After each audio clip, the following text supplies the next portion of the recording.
Inilah detik-detik sekelompok orang membubarkan acara diskusi yang diselenggarakan oleh Forum Tanah Air di sebuah hotel di Kemang, Jakarta Selatan, pada Sabtu pagi, 28 September 2024. Diskusi tersebut dihadiri sejumlah tokoh, di antaranya, mantan Ketua Umum Muhammadiyah Din Syamsuddin, mantan staf khusus Menteri SDM Said Didu, pakar hukum tata negara Refli Harun, mantan Danjen Kopassus Sunarko dan beberapa tokoh lainnya.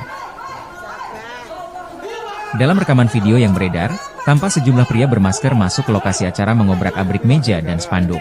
Mereka memerintahkan orang-orang yang ada di dalam ruangan tersebut untuk bubar. Mantan Ketua Umum Muhammadiyah Din Syamsuddin dan Said Didu mengecam aksi premanisme tersebut. Bagi saya,